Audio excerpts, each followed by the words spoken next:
David Kelly, you're an example of a small business that is crushing with search engine optimization and digital marketing.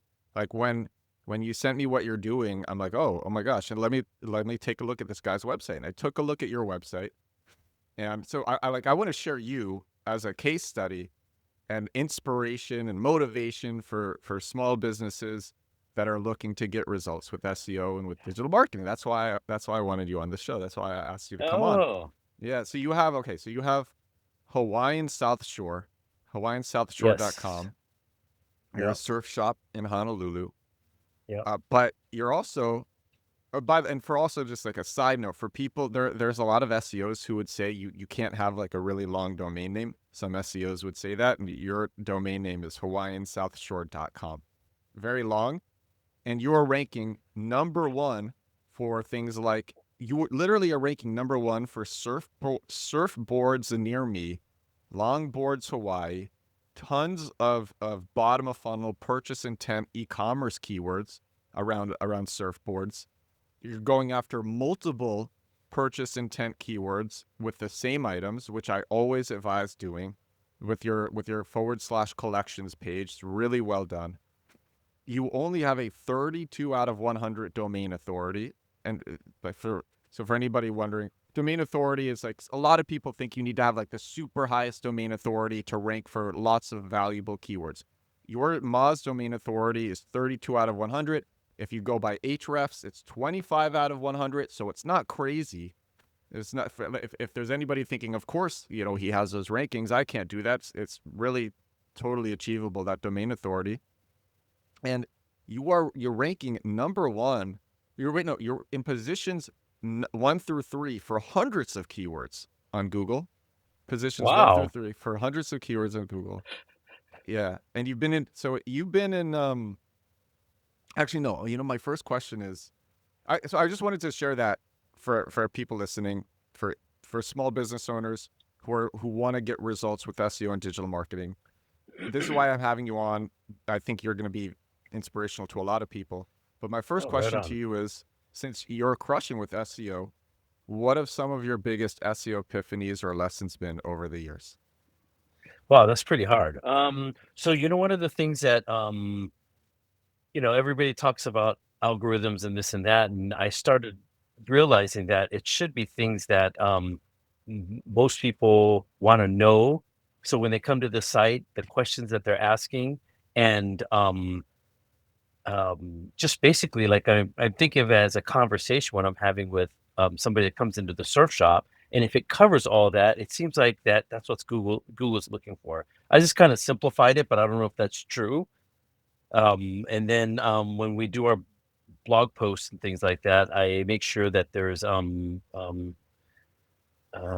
tables of content at the very beginning too. So I'm trying to do the AEO kind of a thing also. That's basically that's all I think about. Yeah. What do you have like an approach? I mean, you structured your site well. What you did with your collections pages was very good. You have multiple items, and you target the same items with different keywords, which is super smart. Not a lot of people realize you can do that. So I started using that Chrome extension detailed. I don't know if you know that. Yeah, I I talked to use that all Glenn. the time.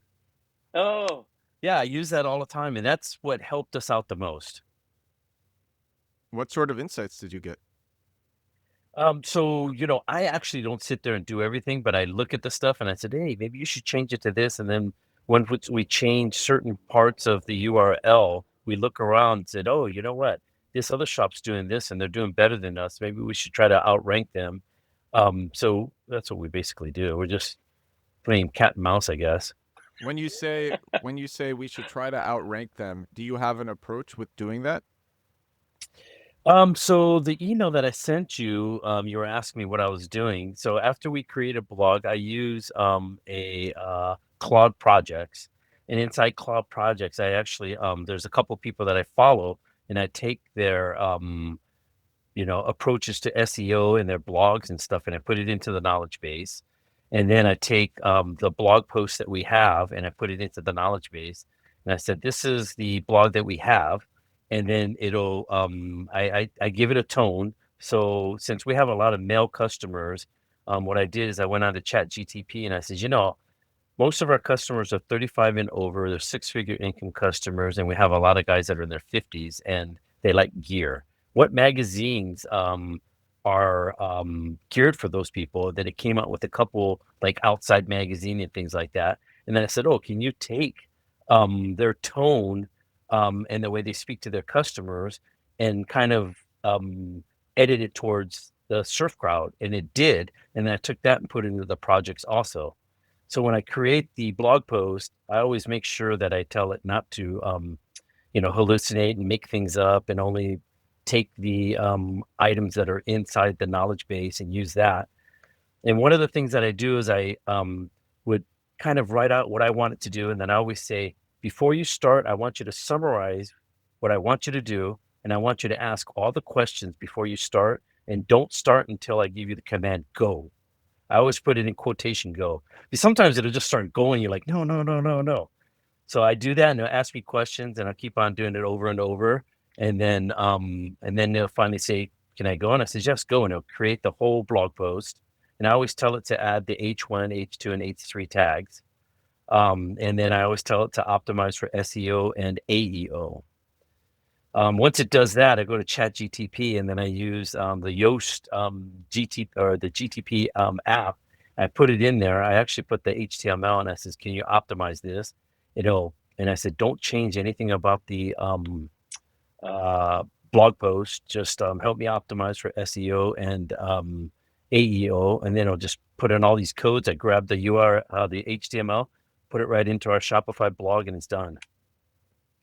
This method of marketing is so effective, I had to make sure it wasn't against Google's rules before I kept doing it. It's a form of SEO I call compact keywords. Whereas most SEO focuses on putting up articles to answer questions how, what, when, compact keywords focuses on putting up dozens of pages that sell to searchers who are actually looking to buy. These pages rank on Google and convert so much better than normal that when I discovered this years ago, I couldn't believe this was allowed. It's less work too. The average compact keywords page is only 415 words. Compact Keywords is a 13-hour deep course on getting sales with SEO. A customer recently said, "Each lesson is dense with information. You're giving years worth of experience boiled down into 15 to 30-minute lessons with no filler or fluff. I feel like I'm gaining a new superpower." Compact Keywords is about setting up an SEO funnel that brings you sales for years and years and years. It works with AI,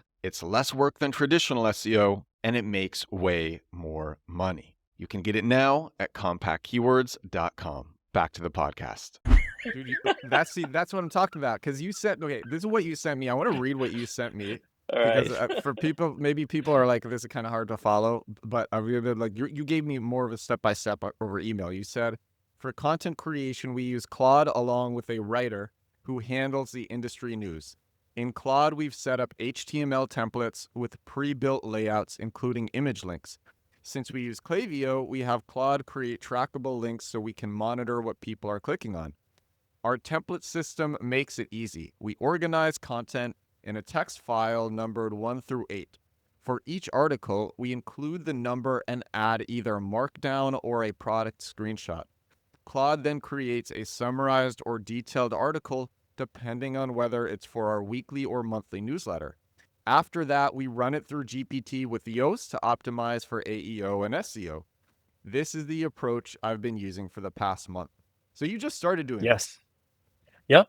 The newsletters, because when I watch the guys do the newsletters, our virtual assistants, I'm like, this is taking way too long. And our weekly newsletter is like all the stuff that came in for the week. So I was like, there's has to be an easier way. So that's why I created the HTML. I asked Claude to create an HTML, and I said, hey, can I just make it a trackable,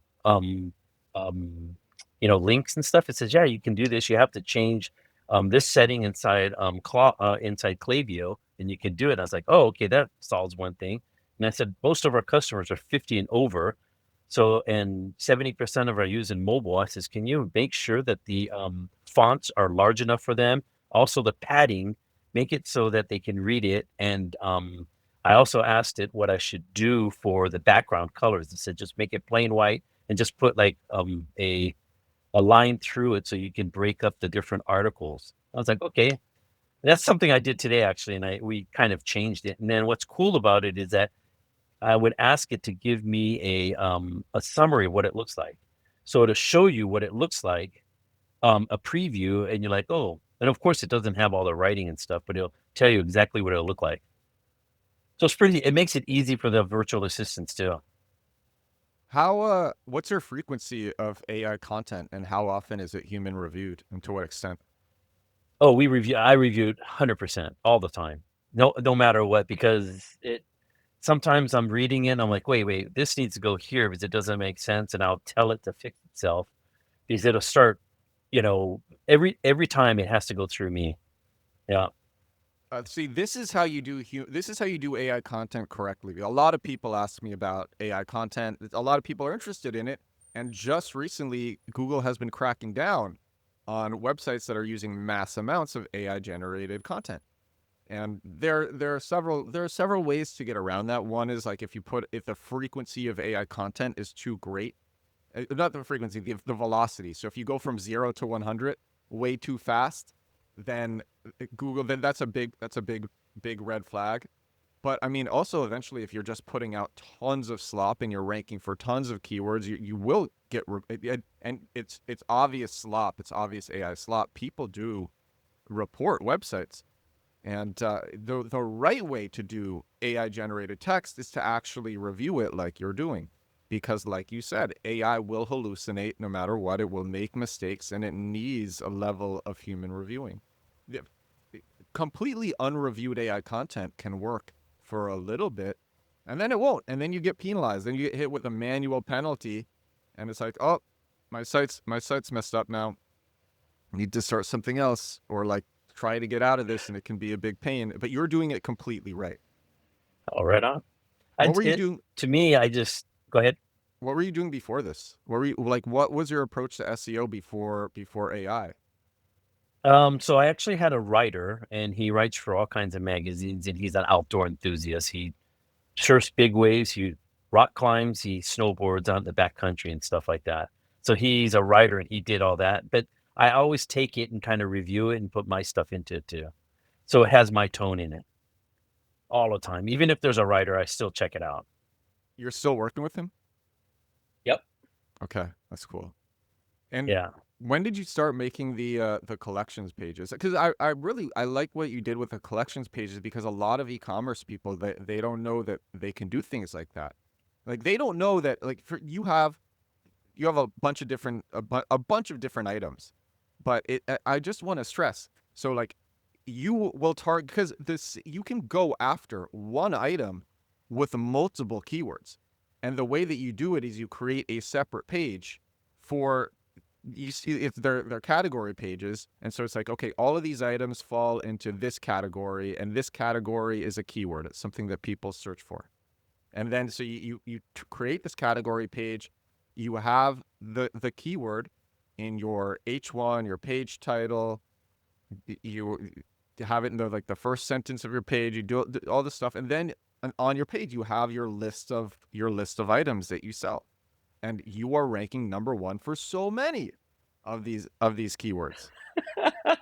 I, I don't know. I'm just plugging away every day. Just when I look at something, I actually have AI kind of help me out. Also, I'm like, this page is not really doing well. I mean, how can I do? And I just follow what it says, and I question it too. I'm like, are you sure? Can you check your work and this and that? I don't think you can do that. It says, oh, you're right. And I says, you know what? You need to be blunt with me. Don't sugarcoat anything, and you got to act like the world's best. So like if I'm doing um SEO stuff, I said, as the world's best SEO, and you're going to tell me what to do. And another thing I just discovered is sometimes I'll have a conversation with two people. I'll say, you're the world's best SEO marketing, and you're the top 0.1% in your field. And I want you to have a conversation with the marketing supervisor that's a wizard. And I want both of you to figure this out and come back to me and report to me. It'll have a full on conversation. You're using ChatGPT for this, or Claude, or both? I'm using ChatGTP, and Claude will do it too. Mm-hmm. Or you're using just 4.0, or are you using I'm o using three? I'm using it 4.0. Okay. Yeah. Yeah, But that's I've been cool. doing that for the past like 3 months. It's so cool. Really? Sometimes I'll put together a panel of 3 people, and I say, "You're this person, and this person. And I want you guys to have a conversation. This is what I want to do. What do you guys think?" And then it'll full on have a conversation. It's mind blowing. That's great. I'm sure a lot of people who are listening are going to try. What are some things that you've learned from doing that? So it's really cool because some of them, because I tell them to be blunt with each other, no fluff, and be direct on what you're talking about, be concise and proactive. So it'll start saying, well, I think what he's talking about this, and this, and then the other character will say, no, well, this is what I normally do. It's, oh, okay, I agree. What do you think? And then another person will jump in and they'll kind of have a conversation and kind of tell each other, well, no, this is what I think, and then they'll come out with the result. And then they'll say, "What do you think?" And I go, "Oh, I think I agree with this, but what about this?" And then I'll have another conversation. Do you actually see them arguing with each other? Because the problem, my problem with AI is that AI is like the best yes man in the world. It'll spin up if you want to learn how to spin something, see how AI spins it, because AI will tell you yes to like basically anything that you ask. Or Yep. sometimes it will say no, but a lot of the time it'll be like, that's a great approach. And it's very frustrating because it's not going to talk to you like a friend, like a blunt friend is going to talk to you. I that's why I've been telling it to be direct, blunt, and no fluff. And it'll say, "Okay, I'll be direct with you. This is what you need to do." I'm like, "Why?" "Well, because of this, this, and this." So I put it into the personality. It's not called personality, but you put it into the. I forgot what the term is, but I It's just in the call it a person. settings. Yeah, I put it Yeah. in that for Claude. I do that too. So in Claude settings also, it says before you start, you need to ask all the questions and never start until I give you the command go. So whenever I ask it something, it'll go, "Can I go?" And I says, "No, you didn't ask me the questions." "Oh, sorry about that." And I said, "I tell you to be blunt. So you got to remember this." It says, "Oh, yes, I will." Has has AI been like a complete game changer for your digital marketing, or were you crushing it before? I've been doing I don't know, I guess AI's actually helped me out. Yeah. It's I'm always studying and I'm not this SEO or a guru, but I listen to I don't have any music in my car, so I'm just listening to podcasts all the time for the past 10 years. You've been in business for the last 30 years. You've had this surf Yes, shop for the 30 last 30 years. years. How long ago did you start the site? I started it so I've been on Shopify for about 5 years, and before that I was on Xcart, and that was for about 7 or 8 years. And I take some of the marketing that I do from I don't know if you know who Dan Kennedy is? Of course. Yeah. Yeah, of Yeah, course. so I learned a lot of stuff from his I have all his stuff, and I took all that knowledge, and then I kinda rolled it up into, what I'm doing now. And then I was using, Rory Fat. He had a restaurant marketing stuff, and I actually used it in my surf shop. When people walk in, it's actually restaurant marketing, but I used it for them. How so? So when they would come in, they would sign up, and I would give them a $5 coupon that it goes to them, and then they would come back and use that $5 coupon. And then when they come in and they build up points, we would actually send out a letter saying, "Hey, you." It looks like a check at the bottom. Say you reached your threshold. Now you got a $10 check come in. So it's actually for the restaurant business, and I was using that for like probably 4 or 5 years. Wait, okay, they come in, they just get $5 free. All they have Nope, to do they is would walk sign into up. they sign They would okay, sign up, and then a $5 coupon would be sent to them they sign up for after what? their first purchase for, rewards. Yeah, so it's a rewards program. It was Okay, called okay. Repeat Rewards. You're still doing it. Yeah. A Actually, I stopped doing that because, there's a lot of people that are, uh, uh, looking for coupons all the time, and when I stopped it, I was thinking, "Oh, man, people are gonna stop coming." But, actually, people with more money that appreciate the stuff that we have because we kind of started selling more higher and higher products that are higher quality, and the customer base really changed. Sorry, I'm getting off topic. Raise prices. I I've done mean, so many things in the past 30 years. yeah, it seems like you've really tried a lot of marketing tactics, actually, Yep. which is something that I really appreciate, because it's like you're one of the best people to learn from. Someone who has like all this real world experience trying all these things. What are some things that blew you away that you're like, whoa, this marketing tactic or this sales tactic, whatever, is way more profitable than I expected. Like I have stories like that too, but like what are some things that just really blew you away? Well, which we don't do anymore, but we used to do a lot of printed newsletters. And the printed newsletters, people would come, I would do so the newsletter I try to base it off of what Dan Kennedy, or not Dan Kennedy, was the other guy, Bill Glazer. He used to be with Bill Glazer. And Bill Glazer used to say that a newsletter should be 50% um, non-relevant information, 25% semi, and then the remaining 25% it's relevant information. So I used that tactic in the printed newsletter for years. And I realized that people, even if the newsletter is like 3 months old, they would come in and bring it and says, "Hey, do you still have this item?"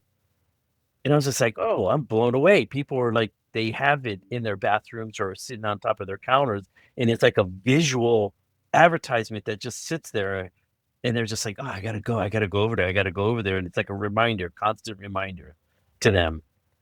So that was like Dude, huge. I'm in love with this. The way that you described it right now, it's this visual reminder, and if you make it look, because I love design, I like making things that look nice, I like doing things that look nice. Like I had this is my SEO course, Compact Keywords.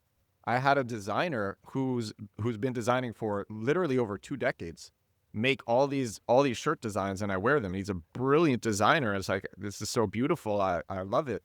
And what you just said there is you make these, you write awesome content and you create something great, but then you make it look nice, and people literally just have it sitting out on their kitchens, on their coffee tables, in their bathrooms, wherever, and they see it every day. It's like, okay, I gotta go down there. Yeah. So yeah, since we don't do printed now, what I do is I have a member of the month. When they purchase something, I ask a bunch of questions about them, and then what they purchased from us, and then why they come to the store. And then they start sharing that to their friends, because we send a PDF to that person, and then he's like emailing it to all his friends. Check it out; it's in the newsletter. So that's Wow. like a share. So Yeah, you pick one of your most frequent customers each month, and yeah, you say, "Hey, I want to feature you in our newsletter. Are you interested?" And of course, they always say yes because they're flattered. And yeah. you're like, and so what sort of questions do you ask them? Usually, how they first got into start surfing, if they had a time period where they didn't surf, because a lot of them were in their 40s and 50s, and then why did they get back into surfing? Where's their favorite restaurant to go after surf? How do they stay into shape to surf? And where do they usually surf, and what do they like about the surfing community? And then you turn this. So then you turn this into, it's a print. No, it's just in your email newsletter. Yep. But then But I these send that people. person a PDF. Oh, you send them a PDF, but it's not printed. Yeah, that one particular person that is the member of the month, because they want to forward it to their friends. Yeah, yeah. And so then you're getting this free word of mouth, which is, Yeah. oh my gosh, it's so good. I love that, To man. everybody No, else, it's just a regular email, but they're always like, "Hey, can you send me a PDF? I want to send it to my friends." yeah, of course, they're gonna send it to their friends. Oh, that's so smart. Why did you stop doing the printed newsletters? It there's not a the other printing companies that I was working with, it just got so expensive, and sending things out got really, really expensive. But now that you ask me, I'm thinking about resuming the Were printing. you were you doing it? What did they look like? Were they in color? Did you have like a design? Yep, we Did you have had the designer? Yep, we had it's all laid out in 4 pages, and then it would Four be color. pages. Yeah, Wow. 4 pages, yeah, it'd be slammed with a Wow. bunch of stuff. How often would you Yeah, send these out? once a month. What was like the price per one of them? Jeez, I don't even remember. Yeah, and the last time I did it, I think it came out to, like, almost probably $2. including the stamp. So and then we Wow. have a couple thousand people. So Wow. Oh, that's yeah, cool. Oh my yeah, gosh. yeah. And was it like was it laminated or it was just like normal It was kind of paper? like a little gloss, thick Uh-huh. paper. Oh, Yeah, it I was didn't want to glossy. cheapen it down. Yeah, Yeah. Oh, dude, that's so yeah. cool. Did you have an artist or No, yeah. I just laid it out and I used Word, and then it would just kind of lay it out, and then the printers would I send them the pictures, and they fixed all the layouts and stuff like that. There's a lady that was always into my newsletters because I always put a story about myself. You were just using like normal stock photos or what? Yep, just normal stock Wow. photos. Wow. If you were doing it now, would you use AI and generate images or no? Would you feel like No, that I would think I cheapen would it? still use Yeah. yeah, I would still use regular photos. And we have yeah, yeah, we don't hardly any do any AI generated images. Why? Yeah. I don't know. I don't even though it might look real, to me it just doesn't feel authentic and I don't like it. I like to keep that authentication, that People can authentic feel tell. to it. People can tell. Yeah. They can feel it. They sense something and I don't like it. And we're in Hawaii too. So when you have a picture of the background, people are like, "Oh, that's not Hawaii," because I know those palm trees. And they can't get the palm trees down correctly yet. So So, yeah. I learned about you because you joined my newsletter and I have like this welcome sequence for everybody. I say like, what do you do? A, B, C, D, E, like entrepreneur, a full-time work, freelance, student, so and so. You're like entrepreneur. I'm like, okay, cool. Like what's your business? You sent it to me. I'm like, what's your favorite form of marketing? You gave me this long answer. I'm like, oh, you're really serious. But in my newsletter, what I started doing, everyone with their newsletters, they use, especially marketing newsletters, they use AI generated images for the heading images. And I'm like, everyone does that. I take my own photos and for every one of my newsletter, wherever I am, wherever I write, it's usually some cafe in Europe. And I just take a picture of my laptop as I'm writing the newsletter. And then I do this. Oh, Yeah. Yeah. It's a heading image for all of my newsletters and it's real. And you could also, you see this edwardstrom.com/articles. I put up all my newsletters on my article section of my website. And then what I do is I take myself waving or doing some like funny gesture. And I take myself out. I use this remove.bg. It removes the background from anything. And so then I just have myself and I'll like hide myself behind the computer or behind a coffee cup. And so I'm in all of my heading images too. And it's like fun and playful. And it's not AI. And I think it's those like little touches that a lot of people neglect because they're so impressed with the efficiency that AI brings, which is great. But I also love those like little creative human touches. yeah. By the way, the welcome email that you had, 90% of the times, probably like 95% of the times, I know it's an automated email, but I don't know why I replied to yours. So whatever you did was good. Well, okay, the ABCDE that goes out, that's automated, but then people actually they respond and then I manually respond to them. And the reason I do that is because I get to learn about people, I get to learn what they're looking for, and then I can tailor my content, or I get content for the podcast, for my videos on Instagram or on TikTok, for all the for the newsletter, for everything, because I'm like a crazy content machine. I have I have the weekly newsletter. This podcast is daily. This is 703 days in a row doing this podcast without missing a day. Wow. I have videos that go out every day on TikTok and Instagram. I think I've done that for maybe 1,000 days in a row. And I always need subjects. I always need subject for the content that I make. And I like talking with people. They tell me they watch the podcast or they listen. They tell me these stories, and it keeps me going too. It brings me fuel. Yeah. Like I like hearing it. And then I get to learn and I get to have conversations like this where it's like, "Oh my gosh, this guy's a beast." This is like it was very unexpected. And then like again, like I went to your site and I really didn't expect to see like any rankings. Most people don't have any rankings. And you're doing just such a great job. I don't like I'm kind of a cheapskate, so I don't want to do any ads. And I figured if I can try to get the site to do a really good ranking, and if I decide to like spend some money on advertising, it'll just shoot through the roof.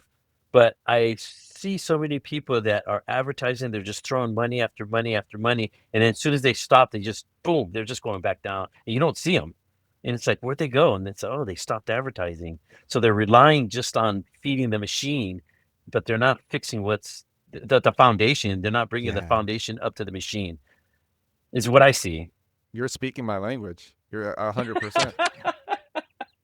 I mean, dude, SEO is my favorite. Like, okay, so, I have this big audience now on social, and this podcast is growing, but SEO is still my favorite marketing channel. SEO is the only marketing channel where, like, okay, if you want to target somebody who is looking to buy your product or your service right now, because there are people, they realize, okay, I need a surfboard. I'm going to buy a surfboard right now.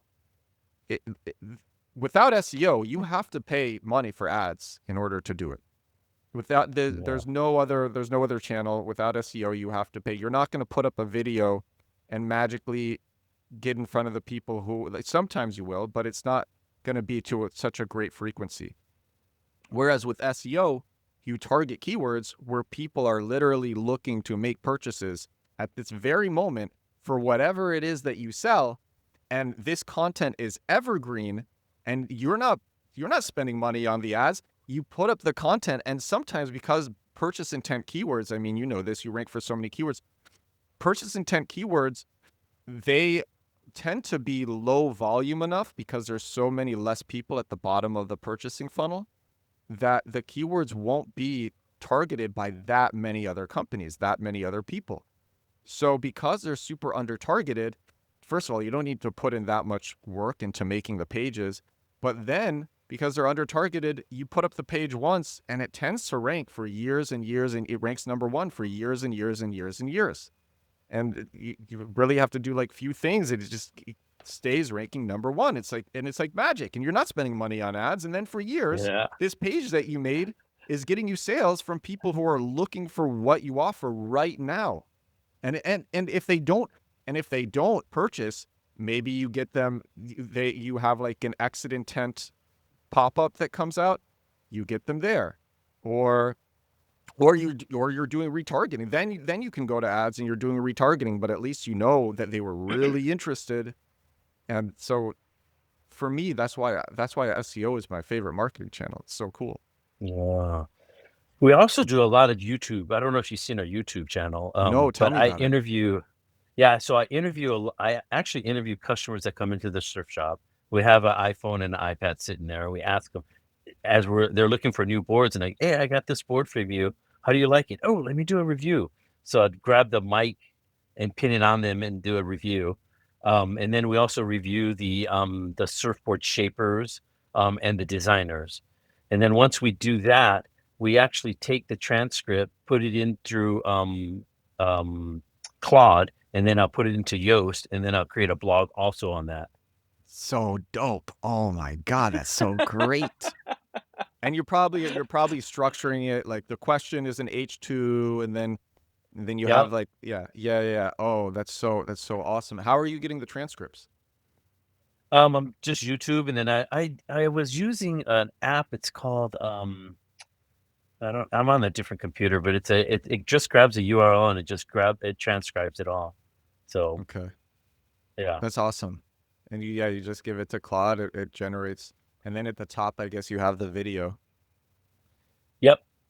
And then If we you, use that in our yeah. newsletter too. So whenever I do newsletters, I also post when I send customers newsletters, I also post it as a blog post too. So you Yeah. repost the newsletters as Yep. blog. How often are you It's a putting out blog blog post. posts? So every week we have the updates of the products that come in, and I put that as a blog post also. And that's just like a quick, hey, this came in. You can click here and check it out. And then the monthly newsletter, that's more in depth with customer reviews, customer interviews, and product in depth, and then also how to surf better, and then whatever the news in the surf world is, drama. Let me tell you why I like this so much, because something that I talk about it. So I very strongly advocate, like, don't do blog SEO, don't focus on blog SEO, because like, you could, instead of spending your time and your effort on writing like a long blog post for SEO to try to rank for keywords, and then try to turn people who are not looking to take action into people who are looking to take action, that's a lot of work. When instead you could target, like I said, these purchase intent keywords where people are already looking to take action. Does that mean that you shouldn't put up blog posts? No, you should put up blog posts, and you should put up blog posts for exactly the things that you're doing. Industry news, topics that you care about, that you want to write about, cool things with your business. And that's exactly the type of content that you're putting up. And I can't imagine that every single blog post you make is targeting a specific keyword, that like you are creating this in the first place to target keywords. Like, if you do target keywords, it's probably after the fact. It's like, okay, we wrote this, or are there any keywords that we could use in the page title? Oh, okay, there are. Let's put it in the page title. Let's add it to the H1. Maybe we add it to the first sentence. But at the end of the day, you are writing stuff that your readers care about, that your patrons care about. And that's the way to approach a blog, I feel. What are some other, so you've tried so many different marketing things. What are some other things where you're like, oh wow, this was crazy, this was great? Man, I don't know. That's basically all the stuff that we're doing: the YouTube interviews, the blog posts, writing newsletters, and every day I'm helping the team out. I have what you should be doing How and big how is to your talk to team? customers. We've got, during the day, we usually only have 4 people in the shop, but they're constantly busy. Okay. And these So, people in the shop, they're also working on the site? nope. We have 4 people working, or 3 people working on the site. One person that just does nothing but SEO. So every morning we talk about what you're going to be working on, and we always try to base it on the products that came in. So if we have a blog post on a product that's been in, let's say it's like a T-shirt, and it's a green special T-shirt, and we've had it for years, but we just got a replenishment of inventory. I'd say go through that blog post and see if we can make it better.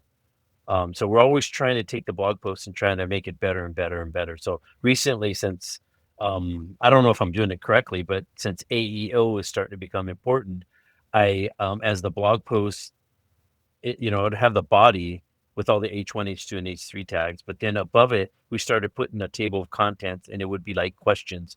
It would be like, what is this green T-shirt? What is a size small? And things like that at the very beginning. You're doing an FAQ, frequently asked questions, and you structure each FAQ question as an H2 for answer engine optimization. Yeah. Yeah. So she mostly does that, but I told her to put a table of contents, and she figures out Mhm. what structure is supposed to be. How did But you I figured scale it's up the team? Because you have this like growing team. What were some of the first? Were you doing the SEO by yourself before you got this SEO person? yeah. I was just writing Cool. content because we're writing newsletters for a while, and I would have people come in and tell me how I'm doing, and there's a lot of opinionated people, especially when they're older. Were there any They'll- like inflection points where things kind of just started to go up a lot faster than had been normal? Probably in the past like 2 years, 2 or 3 years. Probably 3 years when we started using the detailed, um, uh, The what Detailed is Chrome it? The extension. extension? I'm gonna be Yeah, sure to share this with Glenn. So Glenn Allsop, founder of Detailed, him and I talk, and he's gonna love this. it's made a huge difference. Why? Yeah. Because it's things that, because I don't know of, looking in the back HTML and all this stuff, but then it tells you what you need to do. And I'm just like, and if I get stuck, I just use AI and I said, I take a screenshot and I'm stuck right here. What do I do? I don't know how to fix it. And our team is not like a code or anything. says, what do I do? I have a Shopify 2.0 with a DOM theme. Where do I go? And then it would say, go here, go here. I would take a screenshot and I go, okay, I'm here. You told me to go here, but I only see this. It says, oh, yes, that's right. You need to go here. So I'm doing it like screenshot at a time. It's kind of painful probably if a coder was watching me, but I'll sit I up at think night we've and all doing done it. that. I think we've all done that. Yeah. I totally feel you with that. No, for You're sure. I've like, had oh so man, many. it's like 2 o'clock in the morning. Yeah, and I'm like, ChatGPT, why are you telling me this? This is wrong. Like, look at the screenshot. Oh, yes, yes, you are right. It is wrong. Let me tell you the same thing that I've been telling you for the past 15 minutes. No, ChatGPT, that's not. And then like finally you find Yeah. some like genius new way to rephrase your question, and then it actually gives you the answer that you need. Yes. Yeah, And you're like, oh man, I should have asked that in the beginning, but yeah, it's the learning curve. it's a learning curve, and then you get good at prompting, and then that'll get Yeah. outsourced by AI. Yeah. What okay, what are some mistakes or dead ends that you hit with marketing uh or SEO that others could learn from? Some things that you just wasted a ton of time on, or something you thought was going to slap and it didn't work at all, or something that you see a lot of people starting, then this is just like a super common mistake that people make. I think one of the even when my team first came on board, they worked at other places. And when they create like a blog post or if they create a product page, I'm like, hey, did you make sure you change the image name so we can get some SEO juice out of the image? They're like, no. What do you mean? I said, wait, you don't know this? You're supposed to be, you were doing this for another company. That's huge because when you're searching for something, that's another advantage right there. And they're like, "Oh, I didn't know that." And then sometimes they'll get lazy, and I have to remind them, "Hey, did you do this? Did you do that?" It's You put kind of your like an keyword in the afterthought. file name, you put the keyword in the file name, you put the keyword in the alt text, and yeah, people. But especially in the file name, people just upload like 12345 dot JPEG. No, Yes. yeah, you got to Yeah. name it. You got to name the Yeah. file name. Yeah. I started doing that a while back, and it's amazing that there's a lot of people that still don't do it. It's like it should I be bet you have basic. good discovery then from Google Images, and that actually really helps the business Probably, I would imagine. Yeah, I don't do any image optimization. searches, but Yeah. yeah, yeah. I've gone really hard with this. I created a page on my site, edwardssturm.com/photos, because so there's, unfortunately for me, there's some other Edward Sturms who also are really heavy into making content. And so you search my name on Google Images and there's all these other Edward Sturms, and I'm like, I don't want that. I want more Edward Sturms. I want more of myself. I want more of myself to show. And then I had this idea. I'm like, it would be so cool if I could control the narrative of what people see when they search my name. So I created this page on my site, edwardsturm.com/photos, and all the file names and the alt text and the captions are meticulously done. I put thought into like all the text for all of that. And as a result, oh, and I uploaded only like the coolest images of me to this photos page. It's like several hundred photos of me, and they're super cool. Me from I think 2008 onwards, and I have it every year, and you can click on each year and go down and see pictures of me in each year. And Wow, that is such a good idea. as a result, like when you search Edward Sturm, I think it's like 1/3 of the photos on the image page. If you actually go and you copy all and then you put it into like Excel or something, and you see where these photos are coming from, I think it was like it's either 1/4 or 1/3 of the photos are from that photos page. And so I'm successfully controlling Wow. the narrative for what people see when they search my name on Google Images. And then I have, when you search my name, it says Edward Sturm. I think it says like internet personality or something. And Google is pulling images of me to use for the snippet. They're pulling images of me from my photos page. Wow, I'm as you're saying that, I'm thinking of all these every single customer that buys a board, we get a picture of, and I'm thinking if I can create something like that and have the picture images of them with the board name and model, and then their name at the end, and I just put all that into, Hawaiian South Shore / images or photos, that's huge. And then you have, Oh and then man, you you have, just gave me a total big you idea. have your logo behind you, and so people see this on Google Images, and then they see the brand that gave it to them, and all this stuff, and yeah, Wow. yeah, I'm yes, blown away. it's a lot of I got to fun, do and that. and AI pulls these images too. ChatGPT pulls these images, like, oh yeah, it's great, it's so much fun. I will tell you though, the other thing that people don't know about images is you really see this. I think you see this even more. Google, it's the case with Google in general, but you notice it more with Google Images. Is Google and search engines love variety. They love a variety of sources, and so a really good way to optimize for images is to have photos of your brand in a lot of different places, not just the photos Oh, page on your site, but like go on podcasts, and then people search your name. And so before I had this photos page, I used this tool called AIPodcastMatcher.com that connects. This was years ago, and it connects hosts who want guests on their shows with guests who want to go on shows. And I went on 30 podcasts in 3 months through that. And something that I found is when you searched my name, a lot of the images that were coming up were podcasts that I went on, and it was the thumbnails from those podcasts on YouTube. wow. Yeah, because Google loves variety. And then it would also be social profiles. X, LinkedIn, you create a company page, you have the name in the company page, maybe you create multiple company pages, Pinterest, all of these. Oh yeah. And so Google loves variety. It's so Wow. fun. It's so fun because I love images, I love creativity and all that stuff. Oh, man, I got a nugget out of that for sure. Thank you. What are some things that have just been complete failures that you tried? I don't know. When something wrong, I kind of tweak it the other way. So if I find something that doesn't totally work, I don't ponder and go, wow, that was a failure. I'm like, how can I make this better? Maybe it was the way I presented it, is the way I look at things.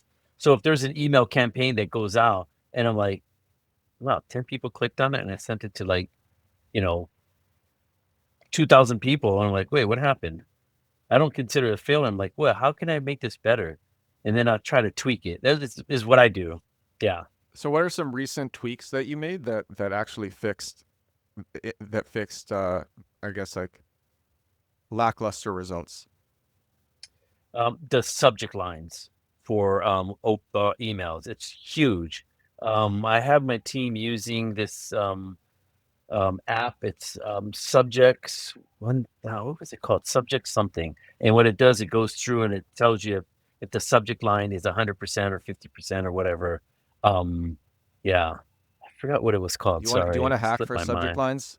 Something that so Yeah, you just joined my list, so you haven't had time to see this. I only do one word subject lines now.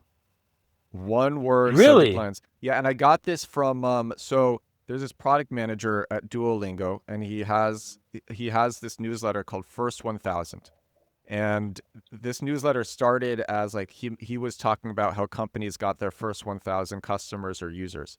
And then he got really fascinated into conversion rate optimization, and he does that at Duolingo. And now his newsletter is just about conversion rate optimization. So he runs all these tests. And he also is doing tests for his newsletter. And something that he found was that one word subject lines hit really hard. They get way above average open rates. And so I read that. I think a year and a half ago. I'm like, oh my gosh, I'm going to try this. I've been doing one word subject lines. I will get 40 to 70% open rates because I do. Wow. Yeah, I mean it's a combination of things. I think the content in my newsletter is good, but yeah, one word subject lines, and then you just have to pick really intriguing words. Negative words do well. Words that have some sort of mysteriousness do well. And it's also like way easier to write a one word subject line than like a really solid statement or question Yeah. that's going to hit. Yeah. Oh man, that's another good nugget. And what was it called? It's called First 1000 newsletter by, I think it's Newsletter. Ali. Man, is it Ali Abdal? I think that's his name. Ali first. Probably have it saved. Yeah, I have it saved. By yeah, Ali Abdal at Duolingo. And so if you search first 1000, you'll find so he literally made a table of all the things that help with newsletter growth. Another one is just like what you're doing is actually publishing frequently. Because what happens is as you publish frequently, you explore topics deeper and then you get better at writing about them. And you find insights that other people haven't found. And so you literally create better content just by frequency. And but yeah, that like if there was like a single magic bullet for newsletters, it's one word subject lines. Though I think because I have preached about it so much, a lot of people are doing it now, but it's still great. Yeah. Wow.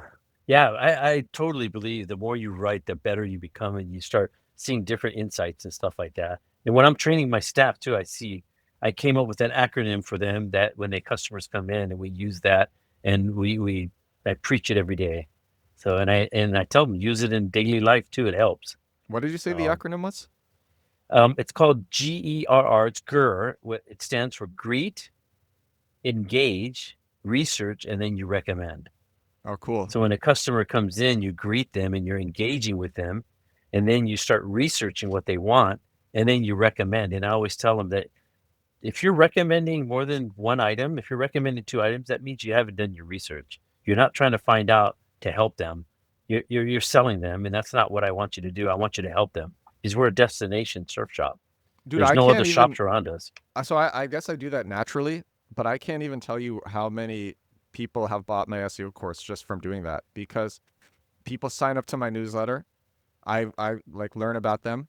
I greet them and then I learn about them and then they tell me what they're doing. I say like what marketing methods are you doing and I get to learn too. And so then they tell me some things. I research their site. I'm like, okay, you should try this, this, and this. They're like, okay, do you have any more advice? I'm like, yeah, I have this SEO course. And then like, oh my gosh, this is it. This is what I need. And they're like, You're the GER. I'm the You're GER. doing I'm the the GER, exact man. Yeah. same thing I teach my staff. Wow, right That's it. on. Yeah. But dude, that's really smart. I hope like a lot of other people, I hope people listening do that for themselves. That's really good. You can do it when you go to a function or something like that. It's the same thing. You know what it was? It was because for a really long time, when I started learning SEO, I was going to tech and business events in New York City. That's where I'm from. I'm from Brooklyn. So I was going to tech and business events in New York every night trying to get clients for SEO. And at first, I tried just bouncing around the room, talking, like trying to spread myself to everyone, trying to get like this small top of mind awareness. I do SEO, I do SEO, I do SEO. Oh, you're not interested? Next. Oh, you're not interested? Next. Don't even hear what people have to say. Just trying to let them know that I do SEO. Just, hey, I'm Edward, I do SEO. Hey, I'm Edward, I do SEO. Didn't work at all. I like made no money, got no clients, didn't work at all. Terrible. It made me exhausted. It wasn't fun. I hated life. Awful. Then I started going to these events. I got there early when there was nobody else there. So people were just mingling, looking for other people to talk to, desperately looking for people to talk to so they wouldn't feel awkward. And you get there early, and then it's very easy. Instead of having to make your way into a group of people, it's just very easy to talk to anybody. So then I would get there early, start up a conversation. Hey, I'm Edward. What do you do? And I would just ask them questions until they got bored talking about themselves. And I would listen to them. I would listen to them. Then they would ask me what I do. I'm like, oh, yeah, I do SEO. And then they'd have a million questions for me because they just talked about themselves for the past 20 minutes. That created way Whoa. more top of mind awareness. People remembered me. And then what I did is I'm like, you know what? Let me turn this into a real relationship, into a real friendship. And then I'm like, hey, let's go out to eat. And after the event, we literally would go out to eat and I'd buy them dinner. I'd buy them dinner. And man, it worked so well. And The it was return is just, awesome. dude, I got so many referrals from doing that. Whoa. It's Oh, that that's it's so that cool. personal connection. It's a personal people tell me they really like that I respond personally with the newsletter, and I try to respond to everybody. I was doing a really good job of that on YouTube. And I like it's for everybody listening on or watching on YouTube, please leave comments. I'll do my best to respond. But I've started getting so many comments on YouTube, on LinkedIn, and it's crazy. But yeah, I do the same thing too. When somebody emails or if they leave a comment on YouTube, I try to answer right away, and they appreciate it. And I think that for the rankings, it's good too because you're active, is what I believe. how so? What do you mean? So if you're responding to It people on one Google. platform, it's good for other. It's good for Well, no, SEO. on Google, like on YouTube, it helps saying, Ah, "Oh, these yeah, guys are really active," So I absolutely, think it helps. Yeah, yeah. yeah. Are Because you there's a are lot of you places. since you're heavy with video, are you putting keywords into your videos? When I'm, what do you mean when I'm speaking? No, no, no. The videos that you put on YouTube, are you using keywords to inform those videos? I don't think so. Oh, dude. Now that I think of it, Game. oh So man, I'm actually, missing. let me tell you, YouTube Okay. just became the most clicked site from Google. And so YouTube ranks really, really, really, really well on Google. And so you have a keyword. I made a video about this yesterday for TikTok and Instagram. You have a keyword, you put it at the beginning of your video title and the beginning of your video description. You might see that video ranking number one for your keyword a few hours later. And if Wow. it's a decent video, it'll stay number one. Oh, Because that's huge. especially YouTube Shorts, because people want their answers fast, people want their answers engaging. That's what a short form video does. And so and all the other image platforms or video platforms like TikTok and Instagram, they don't have title fields. They just have description fields. Instagram Reels, they rank okay on Google. TikToks, they rank okay on Google. YouTube ranks really well on Google, and YouTube has a title field. So you take the keyword, you put it at the beginning of your YouTube title, the beginning of your video description, and then you take the rest of your transcript, you use that as the rest of your description, and there's a good chance you're gonna see that rank in a couple of hours for your target keyword. It's a game The changer. the shorts have been helping us for the past couple months. We've been pushing the YouTube Shorts big time, and that has even propelled us even more. I think that's helped How long us have a you been lot. doing the YouTube channel? Um, I don't know, a couple years. Yeah, What were some but things that you learned about video content that was like, oh man, this is great? I think when it really started shooting up is the I think the YouTube Shorts have brought the YouTube channel up. I think because all of a sudden in the past couple months, there's a lot of people commenting, and we started doing a lot of shorts, and we're like pumping out shorts left and right, and it's helped a lot. And I think that's why our YouTube channel is doing better. Are you embedding your videos onto your site as well? No, because when we were doing that, it kind of slowed the site down. It seemed like it was slowing it down. So we put, well, they are putting it in the product pages. It used to be in the description, but when it was in the description, it seemed like it would slow it down. But they have it, we're using Shopify, and inside the product section, it looks like it's working better. But when we're putting it into the description, it seemed like it was slowing down. But that was on Shopify 1.0. So I don't know if 2.0 is a little bit better. Yeah, I'm very surprised to hear that YouTube is so fast and it's just an embed, so you're not loading the video content until people click play.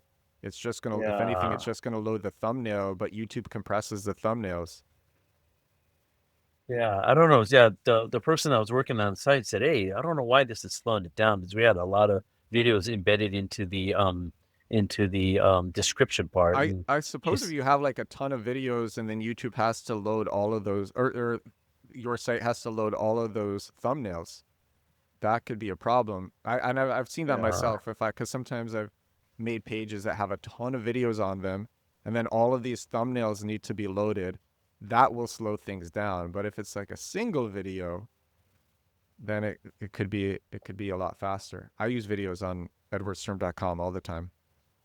Yeah, especially on for all YouTube. our product pages. Yeah. Huh. Yeah.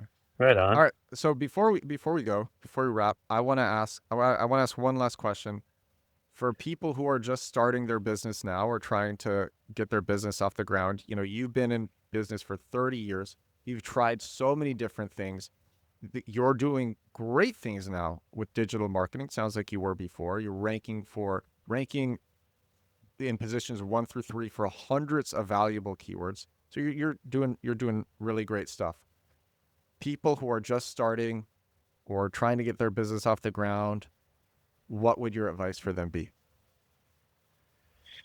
I think if you're selling a product or a digital marketing thing, I think you need to concentrate on one item that you think you'll be known for and try to plug away on that and try to rank for that and try not to thin yourself out and try to be, if you have 10 different products in your head, don't try to do all 10 products. I think if you do one product and really hammer that and become the guru on that and help people out, and then you can expand on that. That's what we do in our store too. So all our clothing, we only have a few brands. So most surf shops will carry like all the main brands, but we only carry a few brands and we go really deep into that product. Is it seems like it works because a lot of the brands that we carry, we're one of their top distributors. Like for this surfboard company, Firewire, we're like one of their top in the US. Out of one store, we sell more than other stores. And we even have big shops asking the reps, how do they do that? He says, well, why don't you just watch them? And we go deep into one brand and really believe in it and push that one brand and do all the marketing, well, all the blog posts and everything in it. So you're I don't know. It's saying like a so you're saying other surf shops would they might only sell like a few products from that one brand, but you're going to sell everything from that brand. yeah.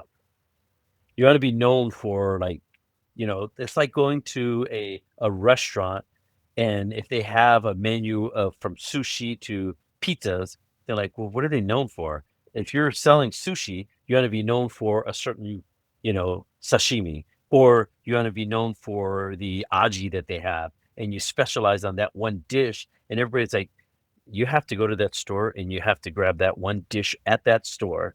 The other stuff is good, but they're really known for that store, for that dish. I think that's the way successful businesses operate. There's riches and niches. Yes. So I don't know if I mean, that's what I think. After 30 years, that's what I've learned. Absolutely. Yeah. That's really big. I mean, this podcast started getting a lot more views and listens when I just started focusing more on SEO. I like talking about all forms of digital marketing. I mean, like Rand Fishkin, he came on this show a few weeks ago, and one of the things that I got learning from Rand Fishkin over 10 years ago was you want to be a very well-rounded digital marketer. And so I started this show over 700 episodes ago, and I was talking about all forms of digital marketing because I love digital marketing. And things really started popping off when I'm like, all right, like I'm just going to double down on SEO. It's my favorite marketing channel. And then now I'm like the SEO guy. And I guess I'm fine with that. But the thing about Yeah. SEO was like all forms of digital marketing impact SEO. But yeah, niche down. Not enough people do it. Riches and niches. David, thank you so Yes. much for coming on. I'm gonna I give hope that was the wrap up. informative. Pardon? I hope that was informative. It was great. Oh, was it? All right. Yeah, it was. I really liked what you said with the printed. If you have any more ideas, like the the printed newsletters, because that makes so much sense. People, or maybe like a calendar or something, because people see it every day and it reminds them about your brand. That's so cool. Or wallpapers. Oh my gosh. I'm getting like inspired. There are all these things that I can make where people would see it all the time.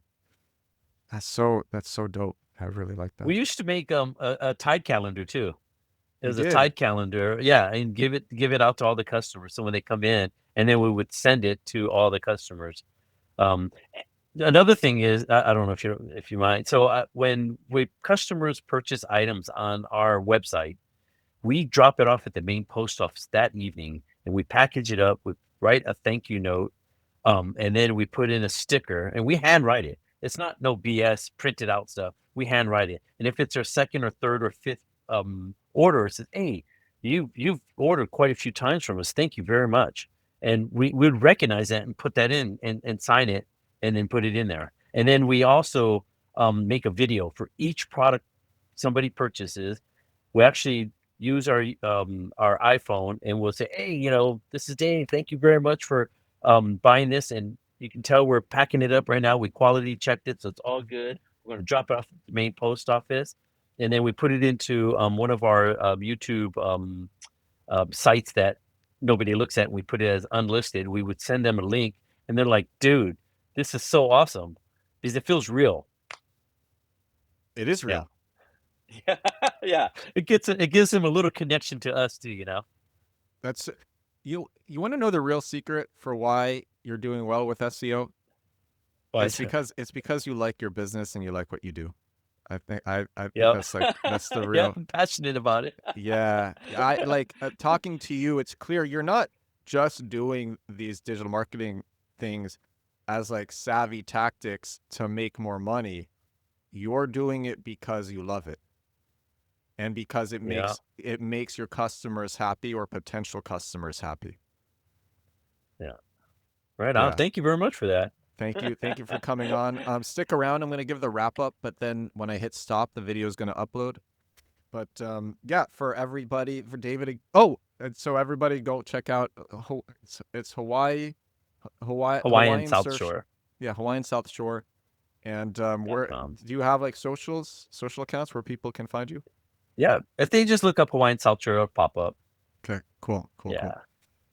So David, thanks again for coming on. For everybody watching on YouTube, listening on Spotify or Apple Podcasts, this is episode 703 of my daily digital marketing show. 703 days in a row doing this podcast.